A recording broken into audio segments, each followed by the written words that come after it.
yesterday, after I finished working, it was a very, very stressful week. And it just, by complete accident, I happened to run into the Amazon bookstore, which had been one of the suggestions you guys had given me in one of my previous videos. If you hear a scratching sound, that's Galileo. He's pooping probably. And he's in his litter box. So this one is on 34th and 5th Ave, I think I'm on, right? 34th and 5th? Yes. Yes. Yeah.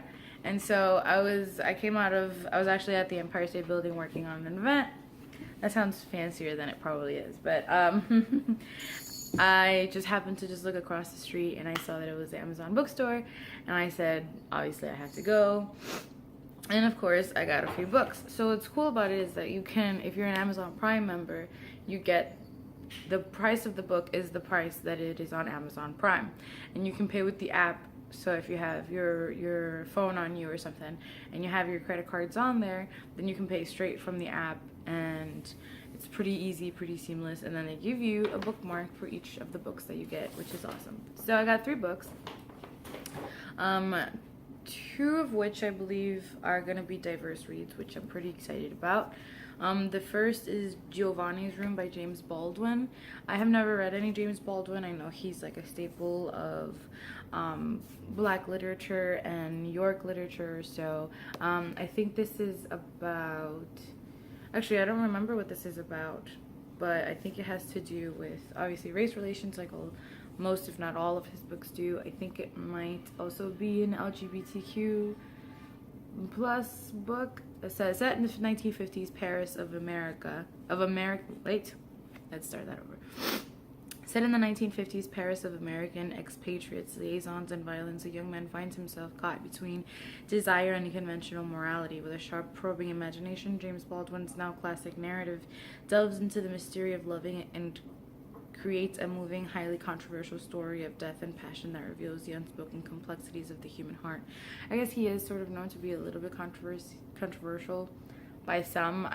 To me, he's probably just right and amazing, and just the things I've seen him say, and just in videos of interviews, and some of the quotes that I've seen and things like that. So he just seems to be just like an amazingly fascinating, intelligent, just incredible person that I want to read and know more about. And so these are also the bookmarks that you get with these. So they just say Amazon Books, and then in the back it says, yeah, it's an ad for Audible. So the next one that I got is Signs Preceding the End of the World by Yuri Herrera, translated by Lisa Dillman. Herrera was apparently, according to Francisco Goldman, author of Say Her Name, Yuri Herrera is Mexico's greatest novelist. So I think this is a story about a young girl making her way across the Mexican-American border, and with her she has 2 notes, one from her mother and one from the Mexican underground.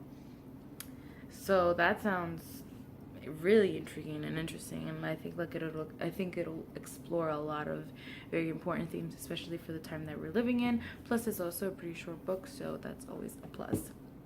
The last book that I got is Rules of Civility by Immortals. I really don't know much about this one, except that it is a book Olive from a Book Olive's favorite book of all time. So check mark 1.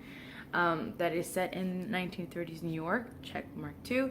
And when I went on the Goodreads page, it's the first review that I saw was from Roxanne Gay, saying that it is a beautiful, brilliant story with a hell of a heroine. And check mark 3. That's all I need to hear to know that that's probably a book that I'm gonna really enjoy and love.